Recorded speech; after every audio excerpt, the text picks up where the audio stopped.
జై శ్రీరామ్ అండి. ఇప్పుడు మనం భగవద్గీత 11వ అధ్యాయం విశ్వరూప సందర్శన యోగంలోని 13వ శ్లోకాన్ని నేర్చుకుందాం. ఈ శ్లోకాన్ని చిన్న చిన్న పదాలుగా చేసి నేను 2 సార్లు చెప్తానండి.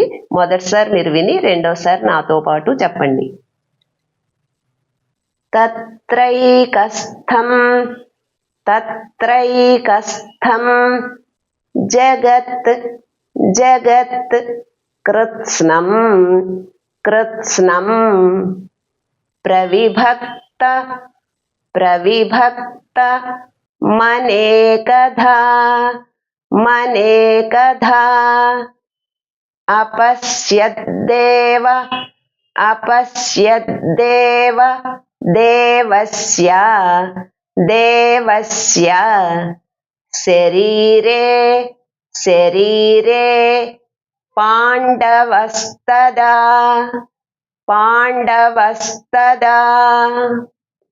ఇప్పుడు మళ్ళీ తత్రైకస్థం తత్రైకస్థం జగత్ జగత్ కృత్స్నం కృత్స్నం ప్రవిభక్త ప్రవిభక్త మనేకధా మనేకధా అపశ్యద్దేవ అపశ్యద్దేవ దేవస్య దేవస్య శరీరే శరీరే పాండవస్తదా పాండవస్తదా.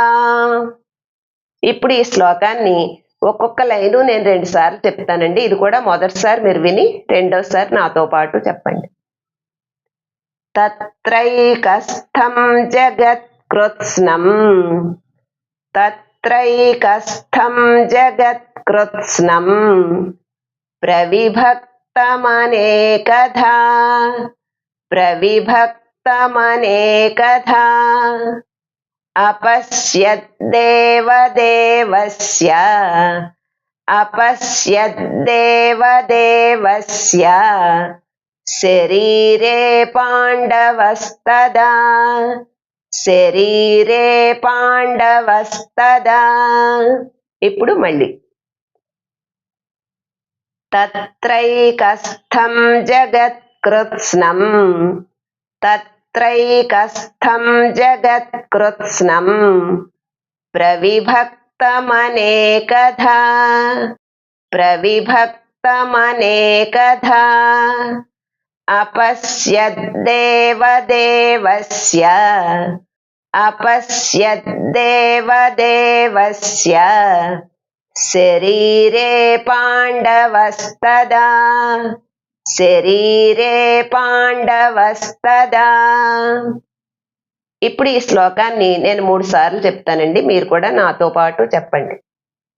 తత్రైకస్థం జగత్ కృత్స్నం ప్రవిభక్తమనేకధా అపశ్యద్దేవ దేవస్య శరీరే పాండవస్తదా తత్రైకస్థం జగత్ కృత్స్నం ప్రవిభక్తమనేకధా అపశ్యద్దేవ దేవస్య శరీరే పాండవస్తదా తత్రైకస్థం జగత్ కృత్స్నం ప్రవిభక్తమనేకధా అపశ్యద్దేవ దేవస్య శరీరే పాండవస్తదా.